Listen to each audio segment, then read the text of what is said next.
no diversion. Okay. Now, do we follow these? Not necessarily all the time. Yeah. You know?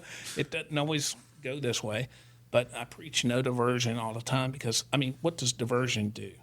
Does it solve anything? All we're doing is pushing that patient to the competition. We're not providing the service to the community, which we promised we were going to do.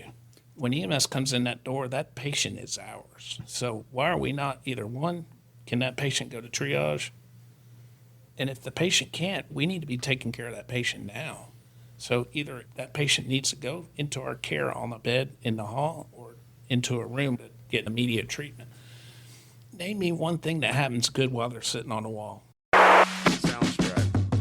Welcome to In Service, the EMS podcast, where frontline experience meets leadership insight. Hosted by Jason Falvey, a seasoned paramedic and EMS leader with over 30 years in the field. This show brings you conversations with people shaping emergency medical services today.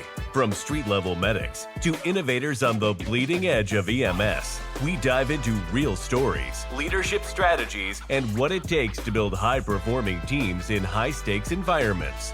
Let's get in service.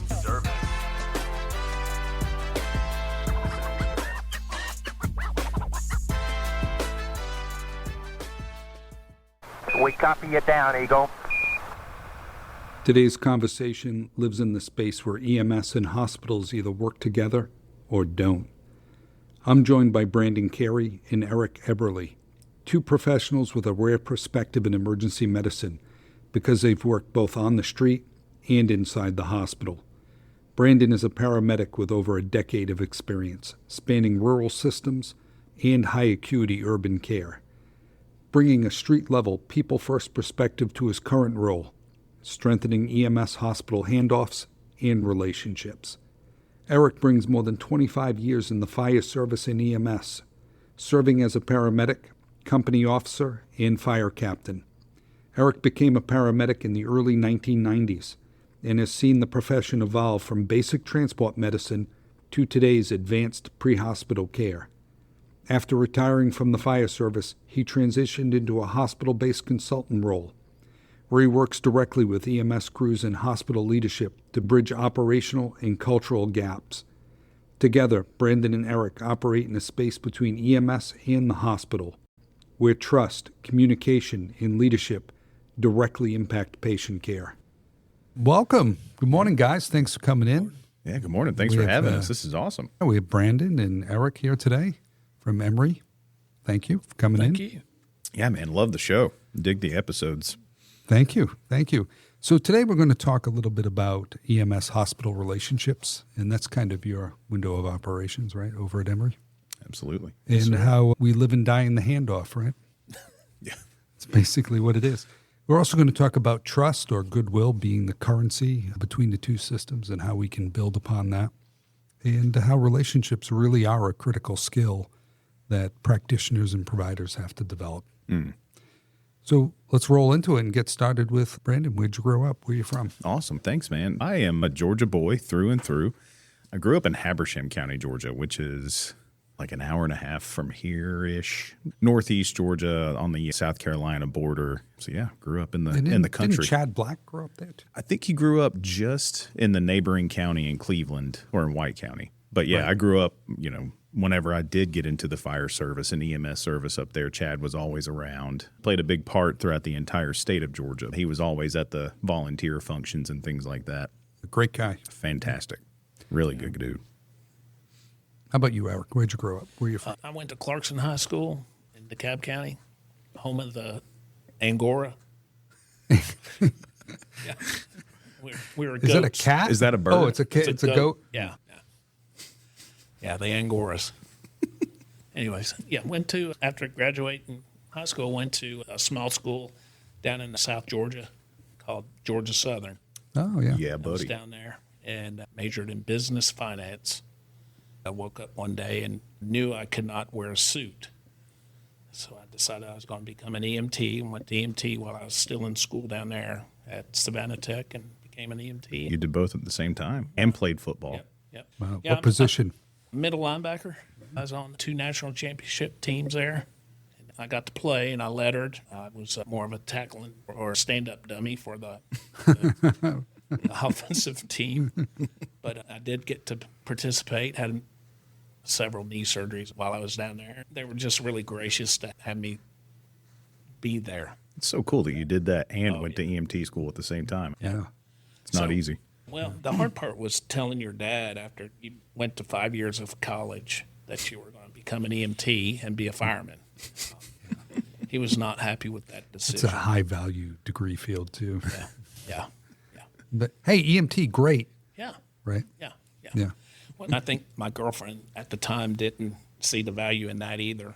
So she ended up moving on and dating a assistant DA of Rockdale County. So, Oh, yeah. that way she Wow. can get in trouble and get out of it. Get out of it. There you go. Wow. Brandon, you've been a paramedic now. How long? Oh, paramedic in particular, I think 2014, so around 11, 12-ish years. And before then, a EMT for about 3 or 4 years prior to that. What drove you into EMS, or what brought you to us? You know, I had no plans or aspirations to go to college. I wanted to play rock and roll. That's what I wanted to do. I wanted to play music. I found out very quickly that it's not a sustainable income unless, you know, fun. it's definitely fun. You go hungry. Believe it or not, I was a lot skinnier back then. But once I realized that that's not really a sustainable thing, I started looking for something that would fill that void in a similar fashion. I met a couple of people and actually rolled up on a car wreck one day and saw the fire department, EMS crews working on the car wreck, and I was just like, that kind of looks fun. That kind of looks like I'd get a similar adrenaline, and you know, your relationship matters with your people around you just like it would in a band or in a group like that. So that just started asking questions and got introduced to a couple people and started volunteering. Wow. Any calls that stand out? You know, just listening to your other episodes, I knew that was going to be a question. And there's one in particular. I worked at Grady EMS, which is down in the city of Atlanta. So definitely got to see the bad stuff, the gory stuff, and also worked all the way up in the rural areas and up in White County, in a lot of places in between. Not really focusing on the shocking, the traumatic, the gross, gory calls, more on talking about relationships today. There's one in particular. I was working for a fire department combination service. So I was the paramedic on the ambulance. You know, everybody has these motels in their first due that you get a call after midnight pretty much every shift. It's always drugs or alcohol or combination thereof. You're not looking forward to no. Shocking. So I get called out to one of those, and it's 2 a.m. Nobody wants to get up for that. We get on scene, and there's I won't say the municipality, but the sheriff's deputy came walking up. He's covered in blood, and he's covered in dirt, and he's cussing like a sailor. I'll withhold what he was saying, but he was saying, you know, we called you out here. There's this little lady. Okay. This little lady, she, you know, they found her cutting herself. She's drunk, and you know, you just need to take her to the hospital. I said, okay, great. We need to take her to the hospital. Already the sheriff's deputy's telling me we need to take her to the hospital. Okay, bro. So walk around the corner, and sure enough, I see 3 220-pound men with their tasers drawn. One of them's got his hand on his weapon, and they're standing over this 105-pound soaking wet little Cajun chick, cussing at her, calling her every name under the book. And there's a guy straddling her, keeping her down. The first thing, I'm like, what are we doing? What is going on here? You guys are ridiculous. And they're all out of breath. This little 105-pound Cajun chick took them down the road and back. And I'm just sitting there thinking, good Lord, guys, come on. So walk over to them, and I'm like, what's going on? And they were like, well, she smashed this liquor bottle and then cut both of her wrists. Sure enough, she went in the correct direction on both wrists, and she was meaning to do it. She had no interest in going to the hospital. She had no interest in being tased or handcuffed. So I sit down beside her. They had her license, and they knew that she really was from New Orleans. So I sat down beside her on the dirt, and I was just like, guys, please put the tasers away. You're not making the situation any better. I don't want to get hit by it. So Yeah. I sit down beside her, and she was like, I'm not going anywhere with you either, mother. You know, just she starts cussing me, and I see a little New Orleans Saints tattoo on her arm. I don't care about football. I don't watch football. I couldn't tell you anything. Sacrilegious. I know, especially in Georgia, right? But I just knew that the Falcons and the Saints were a big rivalry. So I just look at her and I was like, "You're a Saints fan, huh?" And she said, "Yeah, what do you know about that?" Starts cussing me. And I was like, "Well, I can tell you the Saints suck. Falcons are better." And she stops. She slaps me on the back and starts dying laughing. She's like, "Oh, awesome. Let's get out of here." And I was like, "Okay, cool. Awesome." And so I just look at the cops and I'm like, "It's all it took, guys. It's all it took." So we get her to the ambulance. We're on the way to the hospital. She's like, "Do I really have to go?" And I was like, "Look, at least let me bandage you up. At least let me clean up those wounds, bandage them." So sure enough, I did. We're on the way. And this is, I love people. And that's one thing that I loved about music prior to the fire and EMS service. And I think relationships and people are what really gives life zest. It gives us a reason to be, without other people in our life, it's not really worth it. Yeah. Life's not too easy. So with all that to say, cleaned up her wounds and I started asking her, I was, just asking questions because we had about 35, 40-minute transport to the hospital. I was like, "What in the world, what happened?" And she started telling me, "Well, I got raped and I started thinking about my life and how my kids would be better off without me." She really opened up. And I'm sitting there thinking, I don't know if she's ever told anybody this. I don't know if anybody's judged her or not judged her for her lifestyle or habits. I took the opportunity to just open up and tell her, "Look, I've been in your kid's shoes. I lost my dad to that whenever I was pretty young. And, I was an adult age, but still." Told her the result of that is not what you want your kids to be left with. She started asking me questions. "Well, how do you feel about that? How did it make you feel afterwards?" I started sharing with her, there's a lot of anger. I started being pretty vulnerable with her, started telling her it's not what you would think. They're not missing you and mourning you. There's some anger and you're missing out on a lot of things. You're not going to see your kids graduate high school. You're not going to see them get married. You're not going to see them, God forbid, you won't see your grandkids one day. There's a lot that you'd be missing out on. Or even help them through the tough times that they're inevitably going to go through. Absolutely. And that was the closing point. Make it through this. That way you can help your kids through this one day and give them the life that you didn't have. By the time we get to the hospital, she's in tears and cooperating with me. I call in my report. As soon as she hears that nurse's voice on the radio, she pipes up, starts getting sarcastic and cussing again. She's calling the nurse names through the radio, and I was just like, "Oh, boy." So I told her, I'm like, "Look, just be nice when we get in here. I know you don't want to be here, but they can help you. They're going to clean your wounds even more and maybe get you some help, get you some resources." And she goes, "Oh, I've been down this road. I know what these are going to do." And so we get in there, and sure enough, soon as it's like a switch, as soon as that automatic door opened up, she started cussing and flipping our nurses off. Yeah. So, but that 5 minutes hopefully made a difference. Yeah. Yeah. How about you, Eric? You spent a great deal of time in the fire service. I worked 25 years at Gwinnett County Fire Department. Yeah. I'd like to say it was fun every single day. Maybe not every day, but pretty close to it. I enjoyed it. And you were a medic before the fire department, right? I've been a medic since 92. Wow. Since the 1900s. Wow. 21. Wait a minute. Yeah. I've been too. 2178, I think. Wow. Awesome. So, yeah, it's fun times. It really was. Hard question to answer, right? Because you've probably been on thousands and thousands of EMS, right? There has to, for me, usually there has to be some type of context for me to recall a story or something. Well, when I think about it, I don't really, it's not as maybe dramatic as yours, Brandon's. Mine, so when I started working at Gwinnett County Fire as a paramedic firefighter, it was much smaller than it is now. We were one of 7 med units in the whole county, and now I think they have 37. So it's definitely much bigger. I met my wife through the fire department. She was an ER nurse at Gwinnett Medical. I would see her ride an ambulance. We met and started dating. We were at the lake one day at Lake Lanier and was coming back. This is before the mall was there, coming down Buford Drive. And we saw a vehicle leave the roadway where the mall is now, and it flipped end over end. The driver flew out the window. we saw this. So we stopped, been working for the county maybe a year. And my wife was a brand new nurse.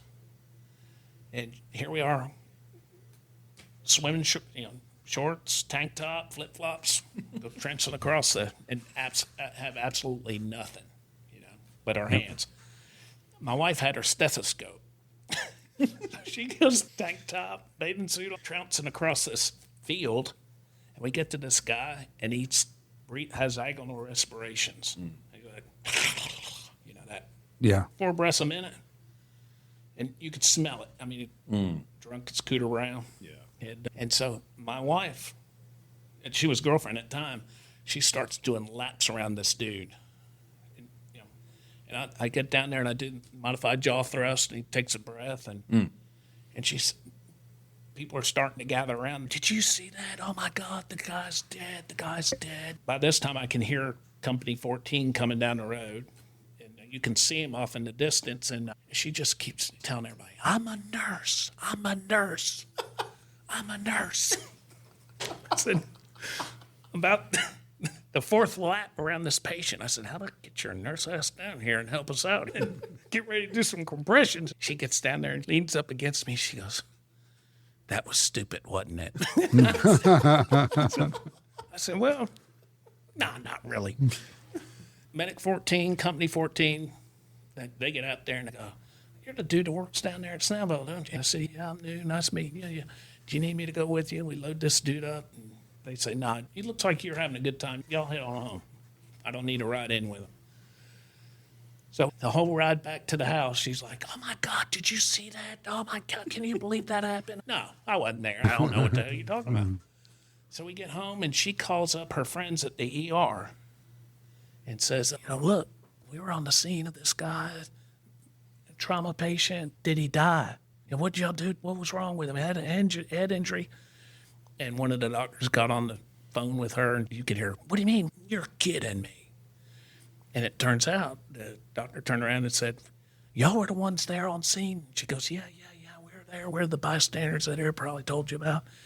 And his name's Dr. Cannon. He goes, well, Sharon, let me tell you. You ain't going to believe it, but that dude just checked out AMA. So that's memorable. But isn't that the truth? And it was right then. She hung up the phone. She said, she looked me in the face, and she grabbed me by the cheeks, and she said, I will never, ever, ever second guess what y'all see on the scene. Wow. Isn't that the truth? How many times you hear those nurses, the doctors sitting there going, oh, EMS said he was unconscious. He wasn't. They're telling us he didn't have a pulse. I find that hard to believe. Yeah. How perfect for this episode. That's so incredible. Yeah. Tell us a little bit about your role today. Go ahead. Well, I don't run calls anymore. That's really good. I loved it. I loved running the calls, and I loved being around the station with the guys and the girls. That's what I miss being retired now from the fire department. Like the relationships. Yeah. I miss the stories. I miss the little reindeer games that we would play. But probably the stuff that you do now, if you did it now, the stuff that we did back then, you probably wouldn't work there. We have policies against that. Yeah. No fun is allowed. Right? Conversations at the kitchen table. Or the police department comes and does some interrogating, right? Yeah, that's right. I enjoy it because I get to see the medics and the EMTs bringing us those patients, and I get to see the good stuff that they're doing out in the field still today. Mm-hmm. Yeah, I really dig it from the aspect of being able to bridge the gap. If you spent any time in EMS at all, you know there's a huge disconnect in understanding from what goes on in the field. And being on both sides of the fence now, we can say that it's, from a lack of a better term and for the sake of being a nerd, it's bilateral. You can see it on both sides. Right. EMS doesn't know what the hospital deals with, and the hospital has no clue what EMS deals with. So it's really neat. It seems like recently there's been a push in the healthcare industry to bridge that gap. I'm super pumped about the ability to do that. Yeah, because there's not very many of us, definitely not in the state of Georgia. My brother-in-law at Northside and us here at Emory. And they just hired a fella that backfilled me at Piedmont, and I think Grady has one. So it's not like there's a whole slew of us out there. What is your primary role relative to working with the hospital and EMS? I think the people on the trucks, the medics out in the field would call us liaisons, but our titles are consultants because we help the hospitals understand what EMS does, and we help the EMS understand what the hospital does and kind of bridge the gaps and form those good relationships between the two. That's an important role. Well, that's the space between the wins and the losses. Every day, there's an EMS crew delivering a patient to the hospital. There could be some awesome stuff that happens during that situation, or there could be some opportunities to improve. That could be both sides. It could be the hospital. It could be EMS. Yeah. And so answering that phone call and starting down the rabbit trail of, okay, let me see what happened. Let me figure out what happened. How important are the relationships between EMS providers and the nursing staff in the ER? We show up, we drop the patient off, we give a report, we leave. But what's the value in building those relationships? It's huge. It doesn't matter what field you're in, whether it's HVAC or welding or plumbing or EVS. You know, if you're hospitality, it doesn't matter. Relationships are the core of everything. Yeah. Yeah. You can't win at anything you do without a good team. I don't care if it's in your family. You got to have a good partner, a good sibling, a good father, mother, or business. You got to have a good supervisor. You got to have good coworkers, and those team relationships are really important. When EMS comes in the door to the hospitals, if the nurses are not nice to EMS, they leave with a negative feeling about that hospital. Right.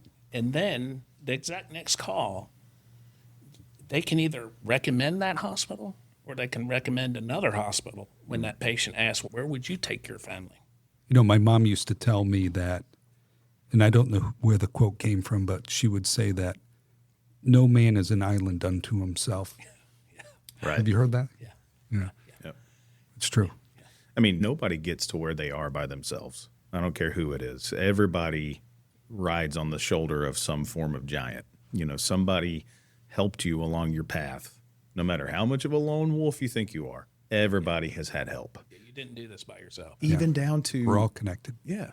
Somebody paved the road that you drove on to get to work today. Acknowledging that and being thankful. If I could go back and tell myself, we've all lost friends. We've all had our mentors pass away. If I could go back in time and thank them then for helping get me to where I am today, I would in a heartbeat. No, I think it's funny you say that. Mm-hmm. I remember distinctly, I was probably in my second or third year at the fire department, and I was on the ambulance all the time. That's kind of what you did. And you cut your teeth on the ambulance and work your way up to the engine, to the ladder. It had snowed. One of those infrequent days here in Georgia. Snow? Not enough. What is that? Not enough of it. It was, you know how it gets crazy around here. So the ambulance was Half an gone inch. all day. I'm running this call, and this guy, it was a lady had called for back pain. Yeah. And couldn't get up. And her husband was worried about her. And you know how us medics can get a little cocky, and, you know, we know everything about medicine. And, this is not a real call. You're taking away an ALS unit for the county and the citizens. And, you know, I'm here to save the day. And all they want to do is go to the hospital and get some relief from their back pain. Yeah. All right, get up and get on the stretcher. You could tell she was hurting. Get her on the stretcher, get her out to the bus. And her husband grabbed my arm in the back of the bus and says, hey, son, do you like your job? That's kind of profound, isn't it? Yeah. And you're just like, oh, yeah, well, yes, I do, but I don't right now. And he says, you know, if you don't like your job, you really need to find something that you like to do, because your life's too short to be doing something you don't like. Absolutely. Wow. Yeah. And it was like right then I figured out that I'd try to be nice all the time. That's the killer question, though, isn't it? That just takes it right down to the core. I know. Yeah. I know. Well, yeah. Why do you do what you do? Yeah. You know, There are easier ways to make money. absolutely. Yeah. And a lot more money. And I tell you, money doesn't make you happy. I know a lot of folks talk about, we don't get paid enough, and EMS does not get paid enough for sure. But I'm here to tell you, adding a single zero to your bank account does not give you fulfillment in life. That is not what it's the relationships and the people that you have in your life. Yeah.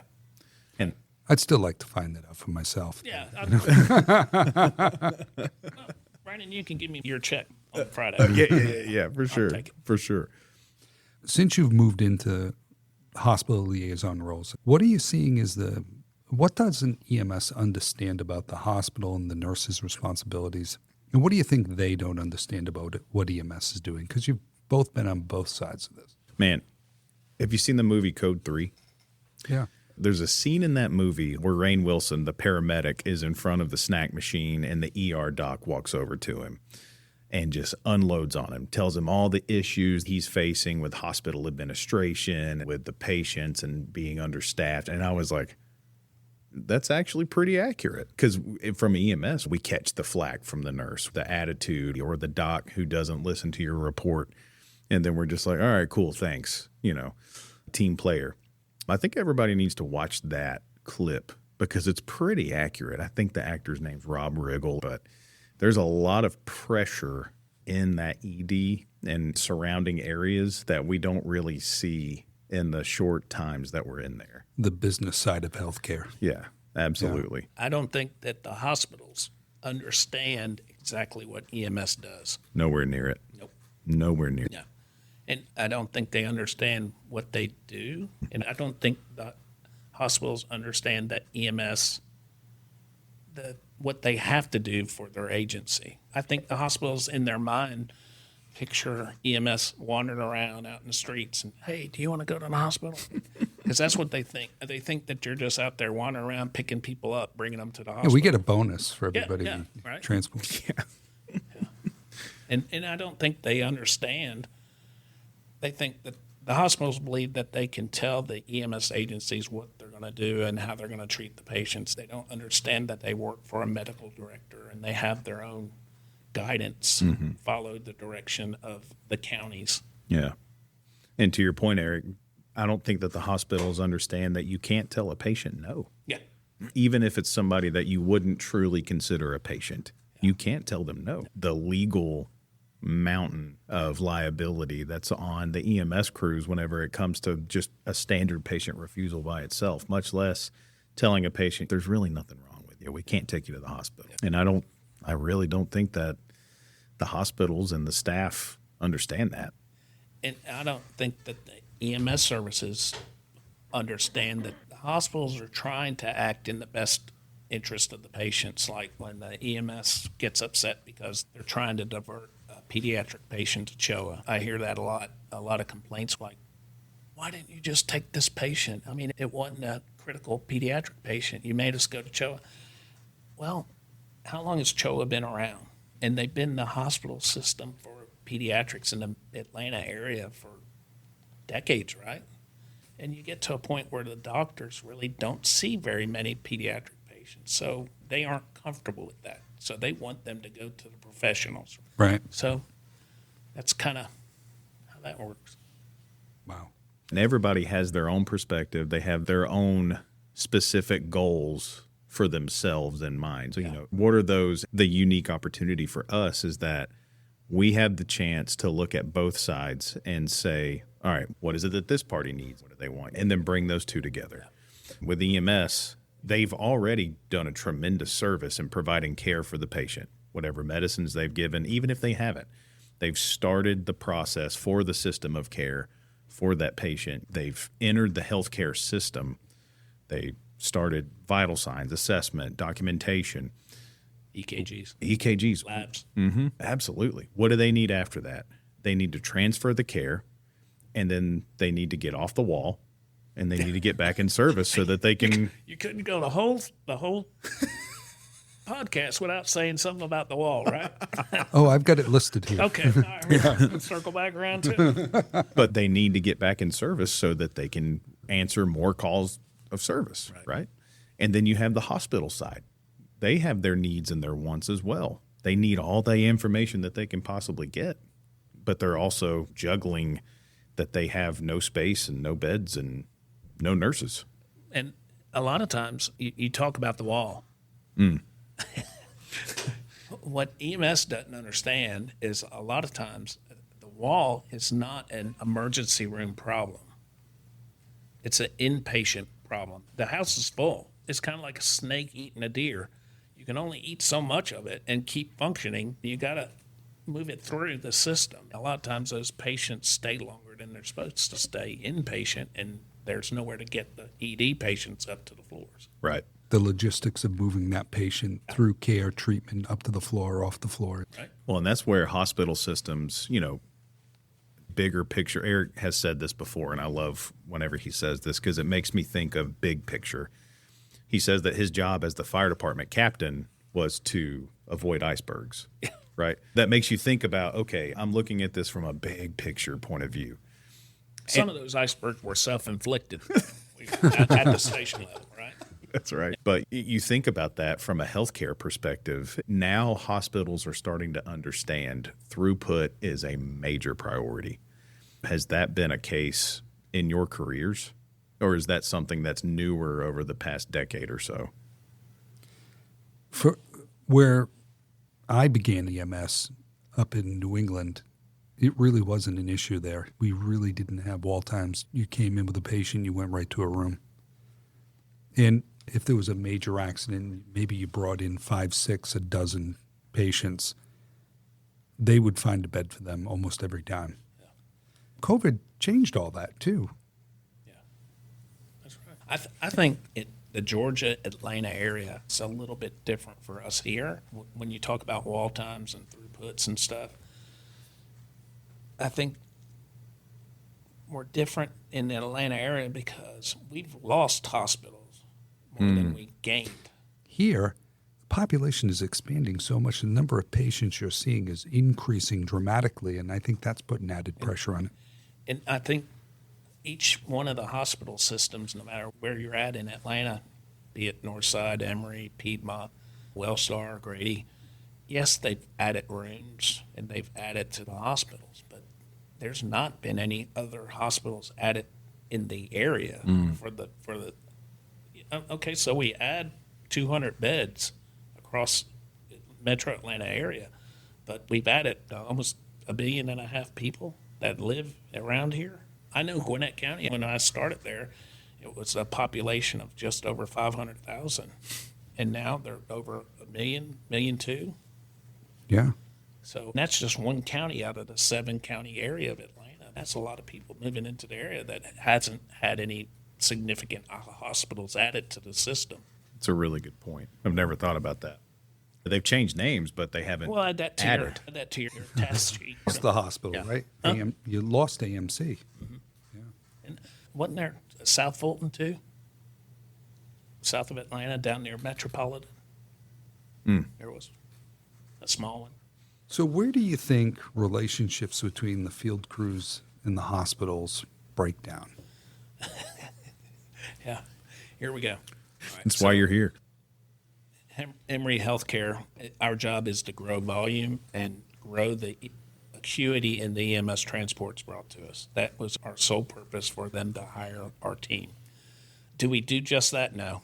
We are the liaisons between the hospital and EMS providers by partnering in different ways and highlighting what EMS does good on a day-to-day. But there's 5 things that I preach to hospital staff, leadership, the COOs, my bosses, anybody that will listen to me, to grow EMS volume and to have a better partnership. Number 1 is no diversion. Okay. Now, do we follow these? Not necessarily all the time. Yeah. You know? It doesn't always go this way, but I preach no diversion all the time. What does diversion do? Does it solve anything? All we're doing is pushing that patient to the competition. We're not providing the service to the community, which we promised we were going to do. And there are scenarios where we can't divert, right? We're sitting on something. We need the closest facility right now. Yeah. Or that patient is refusing to go somewhere. Yeah. And it really doesn't matter what that falls into. Patient wants to go there, they go there. That's right. And number two is tell leadership, nursing leadership all the time. When EMS comes in that door, that patient is ours. So why are we not either one, can that patient go to triage? And if the patient can't, we need to be taking care of that patient now. So either that patient needs to go into our care on the bed in the hall or into a room to get immediate treatment. Name me one thing that happens good while they're sitting on the wall. Yeah, we've had crews that have had to continue treating that patient, re-administer medications, pain medications, right? And who's responsible for that?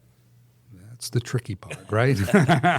And normally when EMS is sitting on the wall, where is that wall area located? Right there in front of God and everybody. Right there near the nurse's station. And what happens at the nurse's station a lot of times is they're Trying not to make eye contact. Yep. Yeah. Or they're carrying on a conversation with coworkers and they're making snide remarks about the medics. This is the 10th time they've been here today, this 8-hour shift, and they're killing me. They're doing this on purpose. And who's hearing that? Yeah, patient. So what do you think that patient's thinking while they're sitting there on that stretcher? This medic and this nurse are treating each other like that right here in front of me. What am I going to get treated like? There's not really anything good that happens in that area on the wall.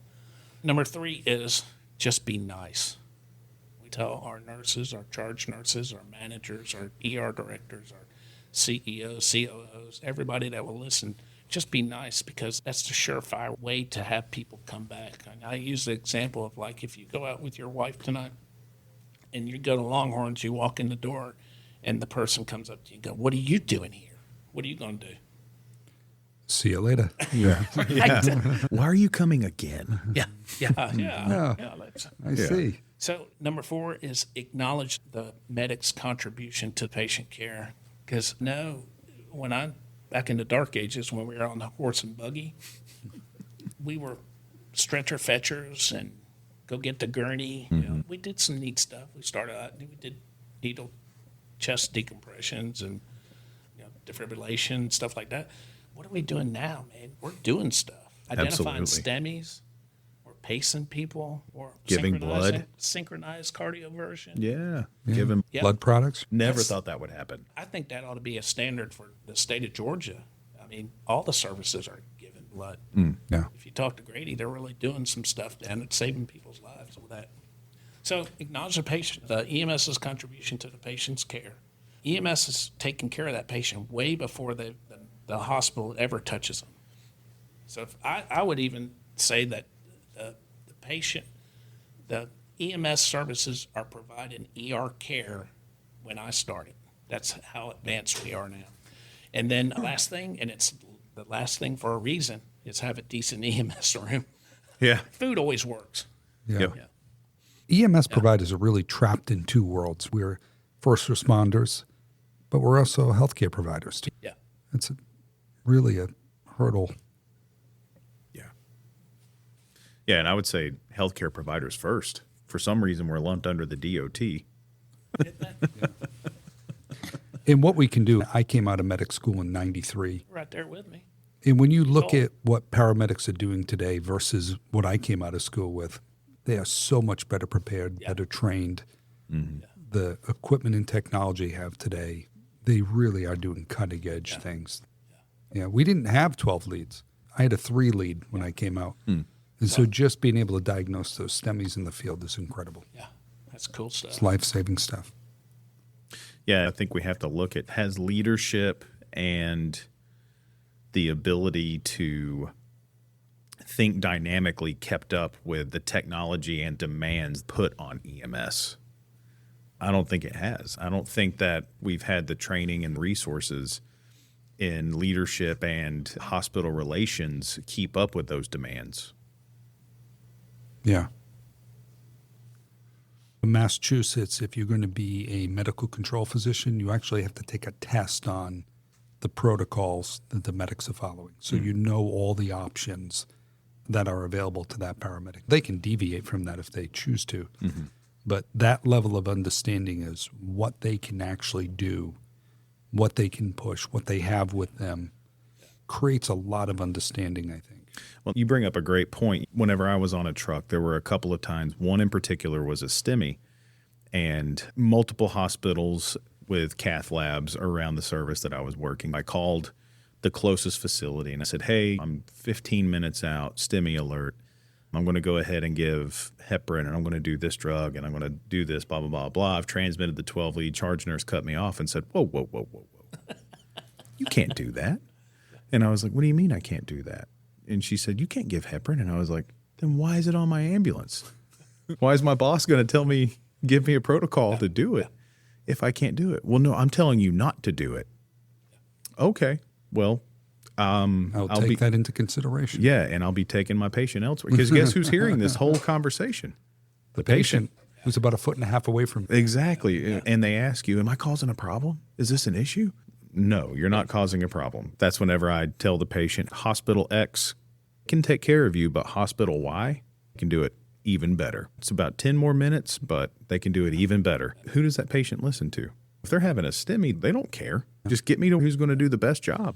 And you've already formed a relationship with the patient. They trust you. Absolutely. Yeah. You have no idea how many times I have that conversation with leadership at hospitals about the influence that EMS has on the patient's decision.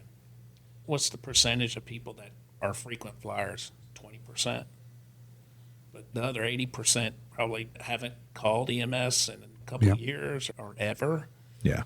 They call in, they're having chest pain at 3 o'clock in the morning, and the medic comes in and it's nice to them and gives them the nitro and says, hey, we're going to take good care of you. All right, you need to go to the hospital. What hospital you want to go to?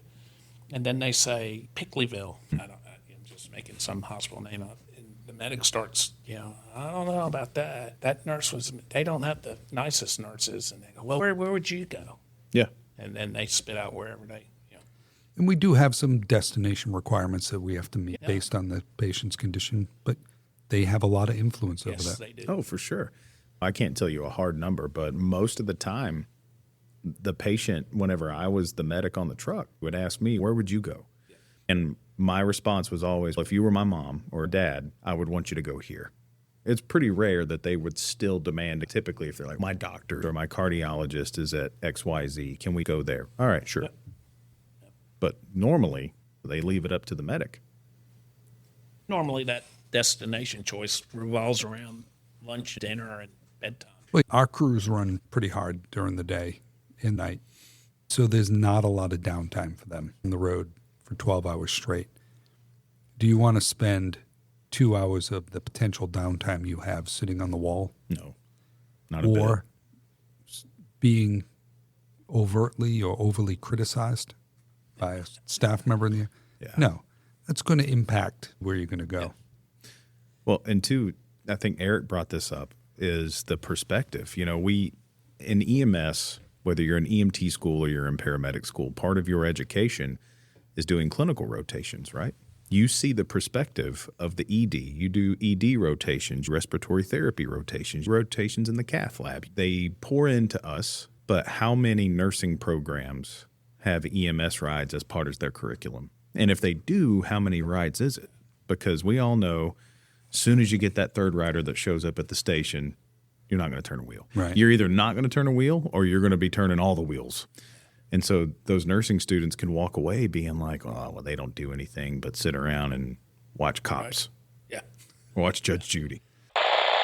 Hey, it's Jason Falvey. Thank you for spending part of your day with me here on In Service. If something from this episode hit home, maybe it reminded you of a call, a shift, or a hard lesson learned, follow the show and please send it to just one person and ask them to follow. Now let's get in service. I found in those 8 years, 9 years, when we have an issue with a staff member, whether it be a doctor or a nurse, and we require them to go ride with EMS, it is amazing turnaround in their attitude towards EMS after just that one day with them. Mm-hmm. It's night and day difference. They come back and I had no idea they worked so hard. Oh my God. And they'll have all kinds of stories of stuff that they've done. We had one nurse just a couple before I came to Emory that worked at Piedmont. We had her go ride at Station 12 in Snellville for Gwinnett Fire. She got there and the ambulance was gone. And she went, up there, and she's like, I know I'm a little late. I'm so sorry. And the lieutenant's talking to her, and they got a fire call. And they put her on the fire truck, and they went out to this house fire, and it is blowing. And she was like, oh, my gosh, that's crazy. They do that all day. And the med unit came up there, and they were out there with them, and they picked her up from the fire. Med jobs. Med job, yeah. Sweet med jobs. Yeah, sweet. And we didn't call it that when I was there. They got a sweet med job. A couple of wrecks with, I think one of them was an entrapment. Right. And she was just beside herself. And she was new to the facility, but the ER director had them do a rotation. She was on cloud nine. It was the best nurse. I'd have an issue or something. Can you smooth stuff over? And she'd go over there and take care of stuff. Yeah. It was awesome. Yeah, and I wish all of the nurses who, and I know that organizations are starting to, as part of the new nurse residency, they're starting to have their new nurses do ride-along. Yeah.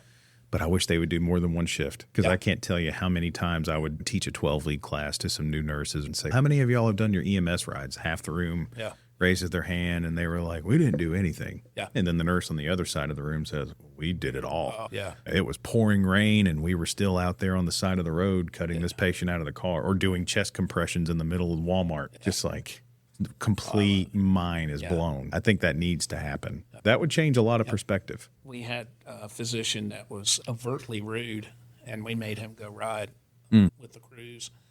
He came back apologizing. He was just like, oh, I'm so sorry. I had no idea they were under so much pressure.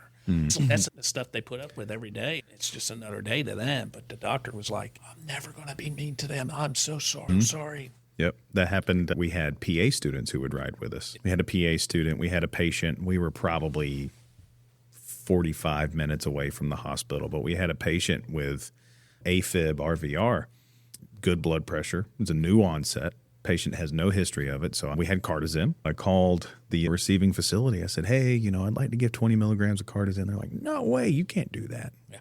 PA students just sitting there like, are you kidding me? You're asking for the right thing. The patient's blood pressure starts to drop and call back, and I was like, all right, well, can we cardiovert now?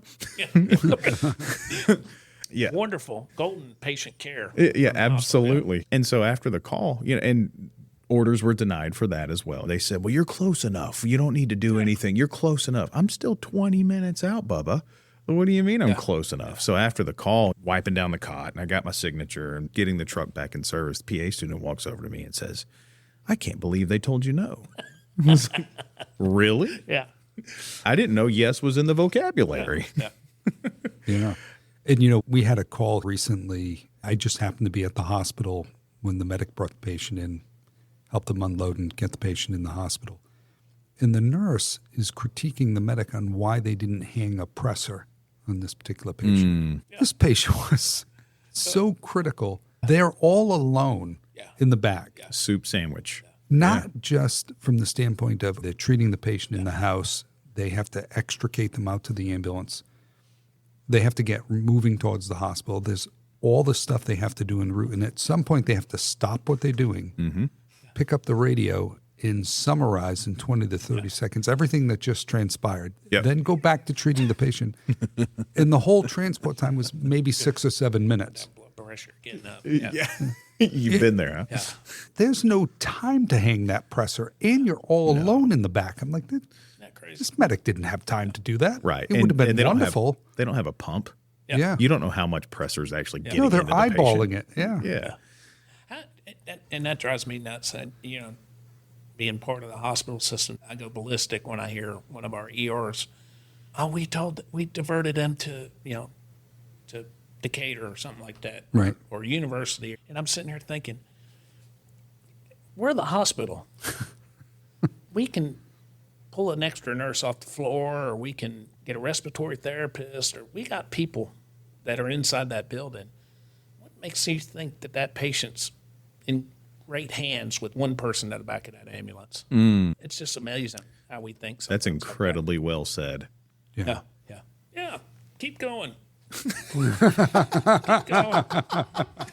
What makes you think that they're in great hands Yeah. with just one person? I mean, it could be the greatest medic in the world, but You can only go do, so far Yeah, with you that. can only do one thing at a time. Yeah, Yeah. absolutely. It's amazing. That's great. And, I kind of relate it to this. Now, being on both sides of the fence, I have a good friend who used to be a Major League Baseball player. That my joke with him is that I had to look you up. He spent so much of his career in the minor leagues practicing and sacrificing. He was a relief pitcher, put in those high-stress moments to throw 3 pitches. That's all anybody ever judged him on, those 3 pitches that millions of people saw.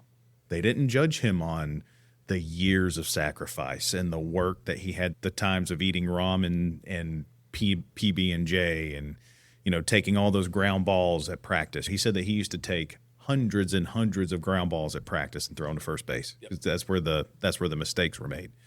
He said they don't see all the work. All they see are those 3 pitches. And that's what he was judged on 100% of the time. Yeah. And I think both perspectives, EMS and nursing, all they see are those 3 pitches. They don't see what's going on at home. Oh, no. Yeah. I mean, how many EMS transports we have a day to Emory? All the Emorys. Oh, my, hundreds. 300? Yeah. 300, 400 a day between all the ERs. We don't hear about all the great stuff every single day. All the STEMIs that were healed and all the strokes or brain surgeries we've done that saved a life. Yeah. We don't have the big picture in mind all the time. And, I think a lot of it revolves around the type of people that we have in leadership positions. I'm excited because on both sides of the fence now, we have amazing leaders in EMS and in the emergency departments. I think we have a great opportunity to start filling those gaps. What do EMS crews misunderstand most about hospital pressures? And what do you think hospitals misunderstand most about the street?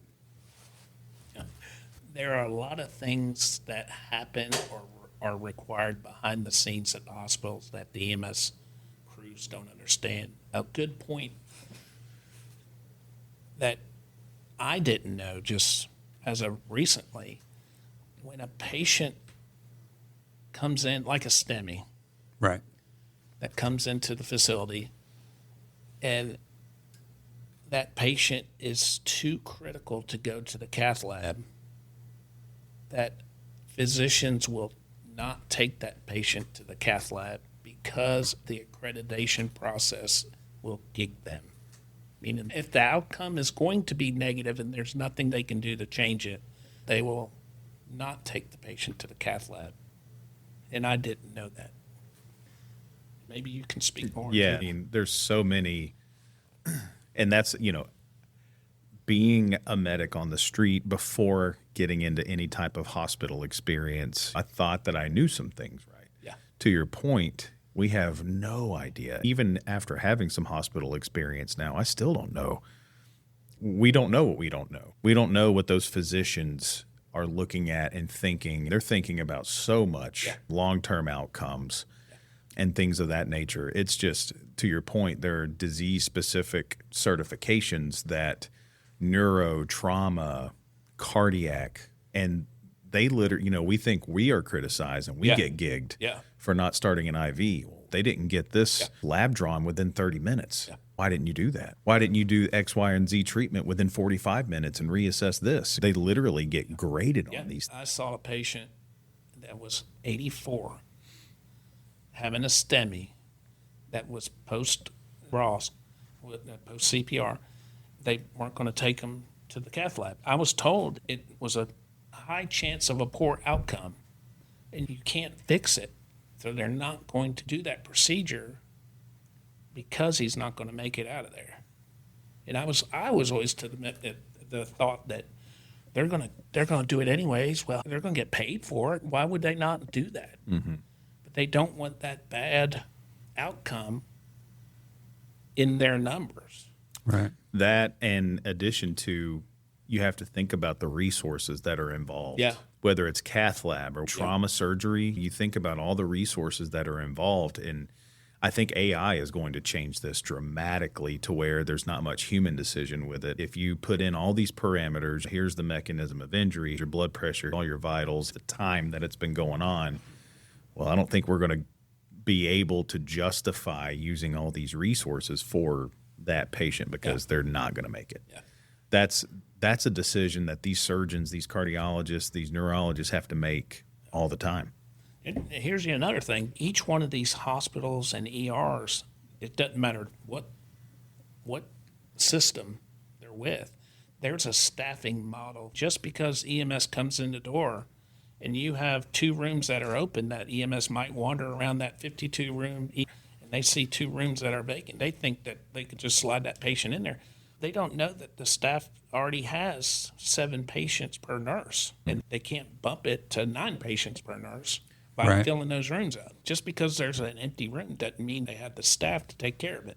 They may have already called in staff to fill the ER to their max for that day, and they don't have anybody they can pull from the floor to come to the ER. So there's a lot of factors that play into being able to accommodate that EMS transport. Right. Do you want your family member being put into that situation as a patient? Yeah. And even if it's, well, the complaint's not that serious, to your point, if you have a nurse with 7 patients and then you put a patient in a room and there are no eyes on that patient, let's say it's a frail 80-year-old patient who's there for some difficulty breathing. It's not too serious, but nobody's got their eyes on that patient and she falls out of the bed. All hazard. She falls out of the bed, now breaks a hip. Now, Now the prognosis is terrible. horrible. So instead of Nana getting the treatment she needed, you're looking at Nana's funeral. Yeah. And that's, sounds very dramatic, but it's a reality. And that's, again, to your point, that's something from the EMS perspective that unless they've worked in the ED, you don't truly understand. As you go up with that nurse to patient ratio, every time you go above that ratio that's allotted for that nurse, the errors just skyrocket. As what I think the span of control was taught to us is that the number is 3 to 7. Yeah. And then after that, you can't control your employees. If you think about it, they got to go to the med room, the supply room, chase the doctor around, then give the medicine to the patient. Right. So you do that with 7 patients, somebody's going to get lost in the mix. Forgotten about. Wow. And then we're not even talking about the hold patients. Right. That's huge. Patients that are holding in the ER, if you don't have room, I call it room in the inn, in the hotel, Yeah. they hold in the ER. Well, ER nurses are ER nurses. They're a different breed. They're just like medics. They're adrenaline junkies. They like to take care of sick patients and move on to the next. Yeah, we got a lot more in common than we do not in common. Yeah. They're brothers and sisters, like cats and dogs. Right. But we can fight with them, but the patient can't fight with them. 'Cause Right. We'll take care of that. That's right. But when the patient's in a holding pattern and they're housed in that ER, those patients are miserable. Miserable. Could you imagine trying to sleep in the ER? Yeah. Yeah, no, that's terrible. And when you're a hold patient, we get so many complaints about the care when they're in the ER and they're inpatient there. Yeah. A hallway bed or Yeah. something like Oh, that God, because yeah. you're literally waiting for an ICU bed to open up. Yeah. You're just sitting there in the hall. And that's fun when you're awake during the daytime. Keeps the day going by. But Yeah. when it's time to go to bed, it's not too fun. And that impacts the number of patients that nurse can now manage, emergency patients coming in. And that's the whole avoiding icebergs thing. You're looking at it from the big perspective. If you can't get the patient discharged from upstairs, you can't bring another one up there to them. Therefore, you can't admit or bring another ED patient in. The charge nurse does not want EMS on the wall. That's a misconception. Oh, they're gonna Right. put me on What? the wall, yeah. It doesn't behoove that. They want you to get in and get out too. They know you're talking bad about them and formulating a plan to get them back, right? Their coping mechanism, I guess. Yeah. I mean, when I think we had 39 holds the other day at Decatur. Yeah. 39 holds. Yeah.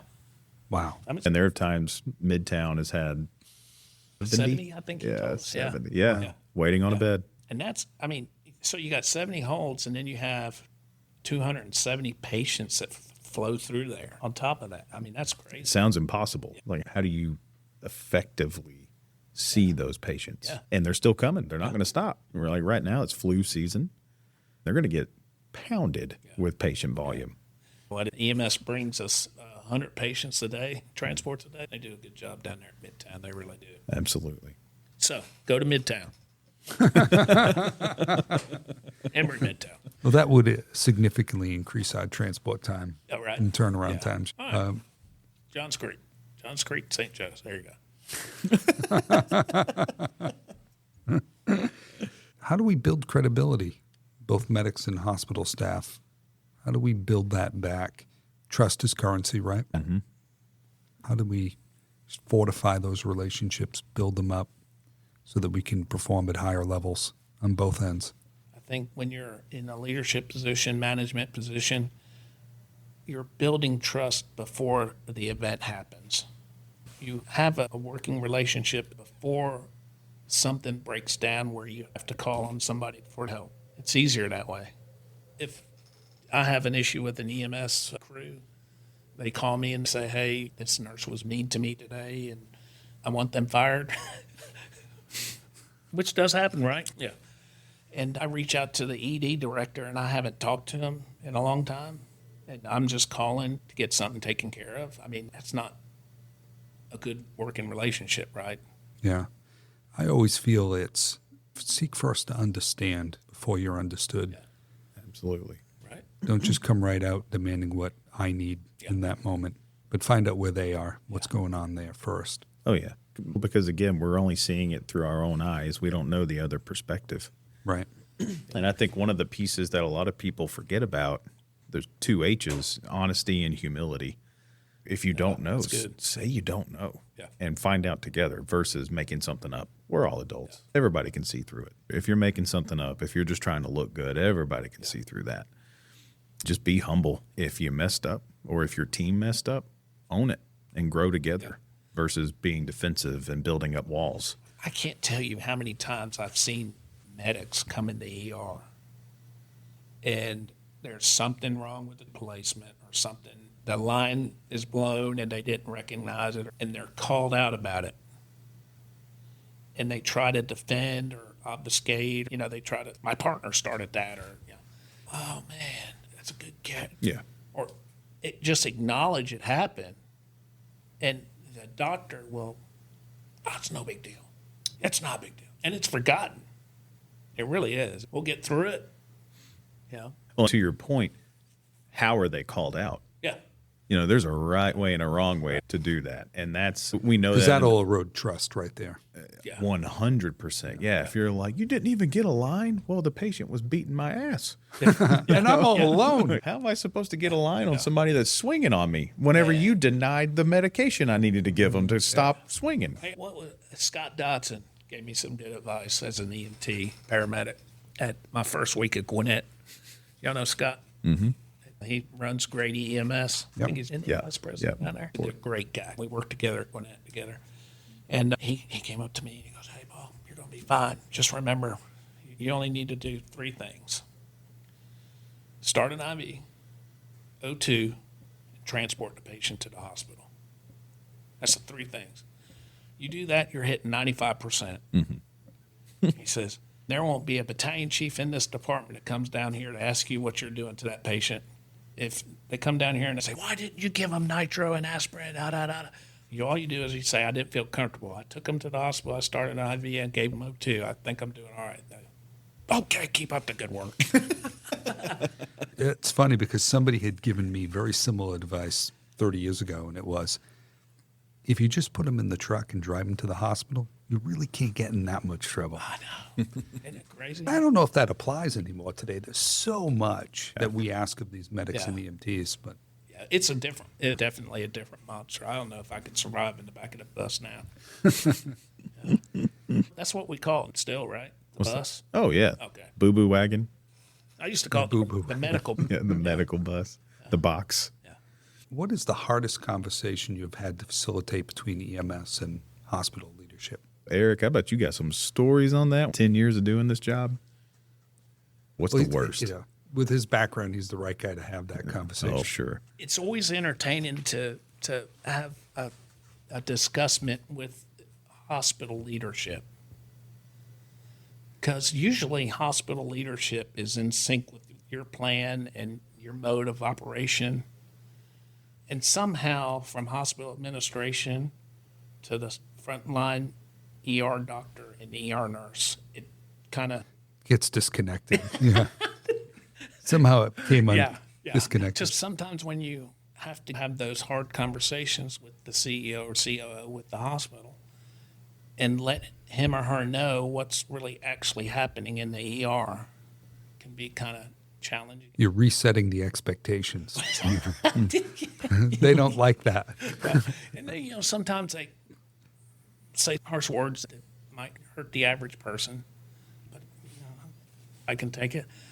It gets loud sometimes because they don't know. I think a lot of times the hospital leadership sometimes does not have any kind of clinical background, especially your CEOs. Yeah. A lot of them have been CFOs or came up in operations and never really worked in the ER, so they don't know what finance background or something like that. Yeah. So for them, when they hear that a STEMI can walk in the front door and not get an EKG for 30, 40 minutes, they're like, what? That's not happening. No, they don't understand. The metric says. That's right. Right. That's right. So those conversations can be kind of hard, but I really do enjoy when we get our EMS partners leadership and the hospital leadership in the room, because that is fun to watch. It really is. Because that EMS leadership doesn't report to them. Yes. And they find out a lot. It's amazing how many of the CEOs at the hospitals know EMS leadership. And I will get called to the O team. They'll be like, hey, I heard that wall times are up this week. And I'm like, well, that's news? And so what's our plan here? I don't mean to be a smart aleck, but why don't you talk to your ER director, And they kind of, I'm talking to you now. You need to fix it. But those are kind of neat. And I think sometimes if they just came downstairs or walked through the ER and talked to some of those crews out in the ambulance bay, it would shape their perspective. Yeah. I do love where we're at right now. I do like our hospital and our individual hospital leadership because they do spend time down there. And I see them down there a pretty good bit. So that's kind of nice. Yeah, and like we were talking about at the beginning of the conversation, it seems like it's been identified that the opinion of EMS matters. And I think that now they realize the importance not only of the volume and the money that they bring in, but like we've been talking about, the care that they provide. Yeah. They want that relationship to be solid. A lot of them are becoming aware of the numbers we talked about earlier, the contribution margin, the discharge length of stay, the conversion rate, all those, the payer mix and stuff like that we talked about. But the leadership is kind of recognized. Not only are they a spokesperson and an advocate for our hospital to these patients, but they're also community members that are going back home and talking either positive or negative about that hospital to their family, who's talking to other people. And it just, you tell one, tell another, tell a deal. Just kind of.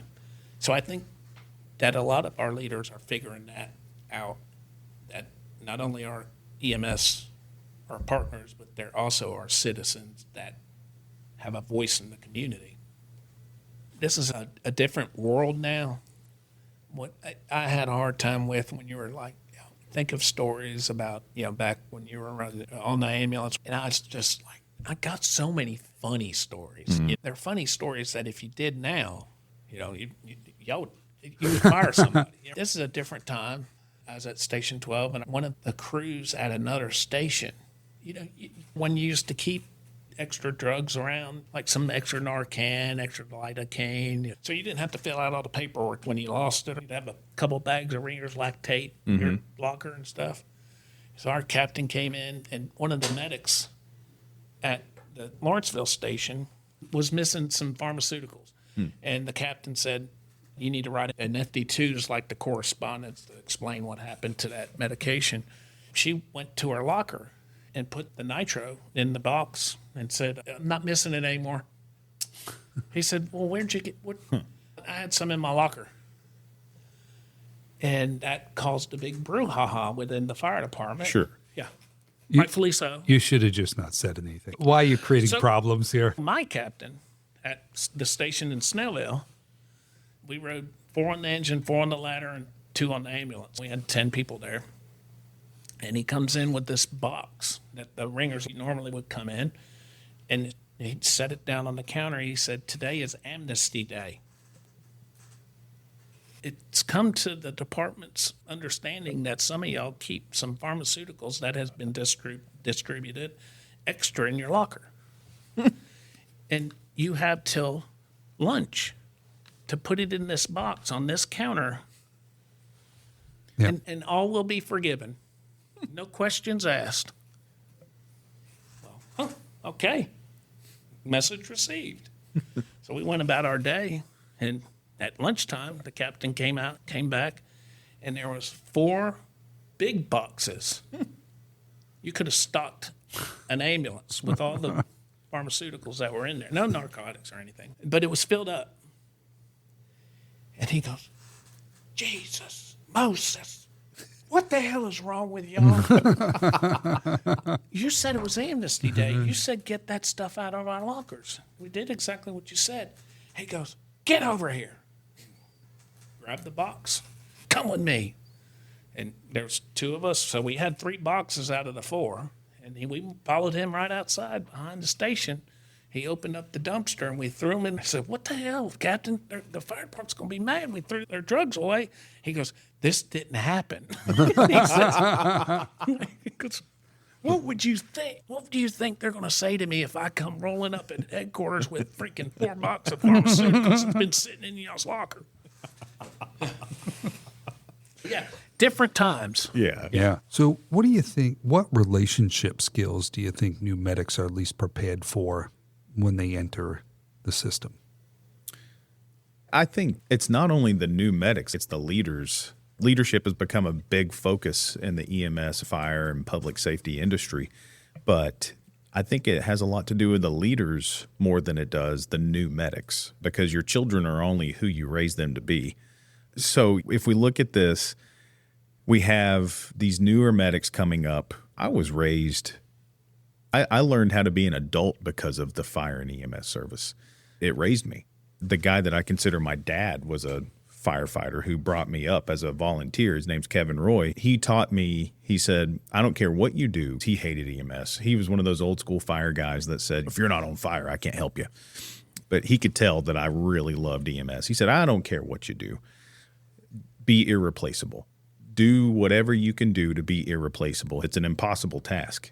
Everybody's replaceable, but if you strive to be irreplaceable, having that mindset and seeking out mentorship, seeking out those leaders and people like Chad Black, like Lanier Swafford, incredible. I had the pleasure of working for Lanier for a few years, and to this day, the best leader I've ever worked for. You're getting there. But he's so funny. Yeah. Mark Peters. You can't leave Mark out. You find those good people to look up to, and you see the negative people too. You learn from them. You learn what not to do and what not to be, but find those good people. I'll use an example that Chad Black, I remember during COVID, I was still on an ambulance, and I believe at the time he was the director of Habersham Emergency Services. I'm at Northeast Georgia Medical Center cleaning the stretcher, trying to get back in service, and I see a Habersham ambulance back into the bay, and EMT gets out, and I say hey to him, and they open up the 2 doors, and there's Chad. He's sitting there in the back of the truck with a patient. And I was like, "Chief, what are you doing?" And he was just like, "Well, one of my guys, he had one of his kids had something pretty big, so I gave him the day off, and I'm covering the shift for him." And I was like, how many service directors during COVID are going to hop in the back of the truck and pick up a 24-hour shift so that their people can have time off? He will. Yeah. Lanier Swafford's the same way. I could fill tons of stories about these great people.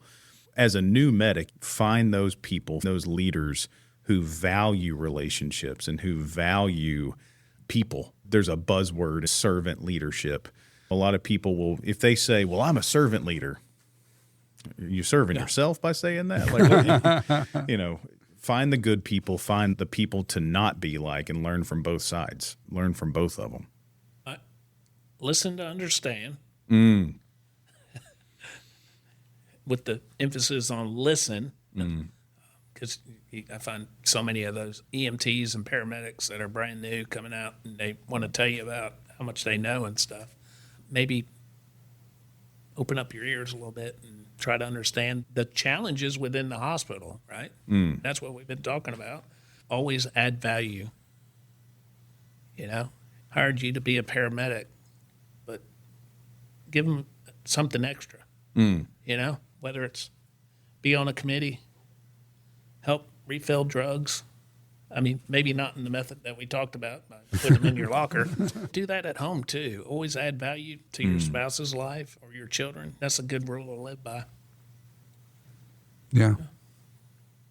I agree. Well, thank you, gentlemen. Brandon, Eric, Absolutely. No, thank you thanks for so coming much in for here having today. us. Thank you. No, thank you for having us. If you want to, come on down to one of the Emory ERs and help out if you'd like. Yeah. Come hang out. What type of food do you have in the EMS room? Yeah, right. Yeah. Nothing warm. Eric's going to start up a meatball sub stand. Yeah. It's going to circulate between the EDs. Just be Eric with a See, Yeah. chef's hat. he's always thinking of this stuff. Yeah. Yeah. Hot sandwich cart. Yeah. I like Yeah. that. Can't go back on it now. Yeah. Not. That's right. Now we can see the volume increase week by week. Depending on where the subcot is, right? Yeah. Now I'm going that's to be right. getting a call from my boss. What did you say on that thing? Thank you for listening to In Service, the EMS podcast, where frontline experience meets leadership insight. If you have found value in this conversation, please like, subscribe, share, and leave a comment. You will find links in the episode notes.